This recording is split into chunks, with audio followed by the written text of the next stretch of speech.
Quand Sam était bébé, il pleurait pour qu'on le prenne dans les bras ou pour avoir son biberon.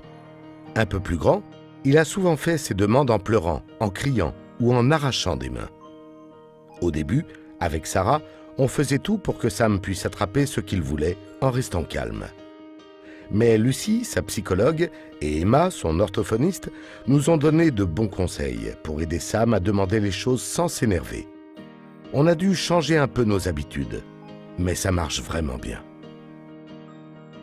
Pour commencer, on a mis hors de portée tout ce qui l'intéresse, ce qui incite Sam à venir nous montrer ce qu'il veut et nous demander. Mais au début, il se décourageait un peu vite.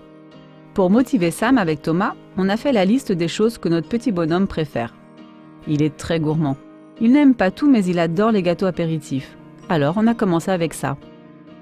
Pour l'inciter à pointer, on pose les gâteaux apéritifs pas trop loin, on attend qu'il s'en approche, et au moment où il veut les attraper, on guide sa main pour qu'il pointe la boîte avec son index.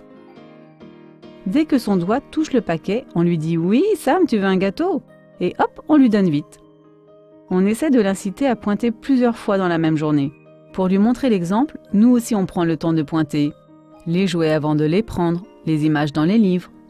Petit à petit, on a placé les objets plus haut, on les a reculés.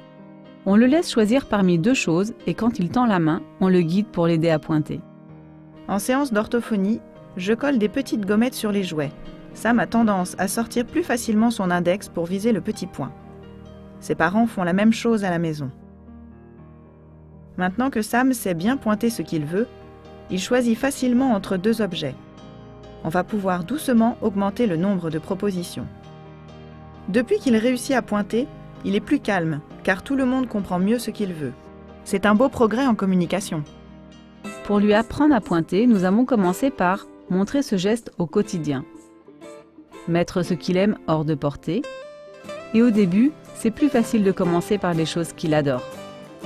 Pour l'aider, on peut aussi coller des petites gommettes sur les objets et guider son index. Il faut surtout lui donner l'objet dès qu'il l'a touché. Ensuite, on va l'entraîner à pointer des choses plus à distance. Et pour motiver Sam à demander en pointant, on peut le faire choisir parmi deux, puis plusieurs objets.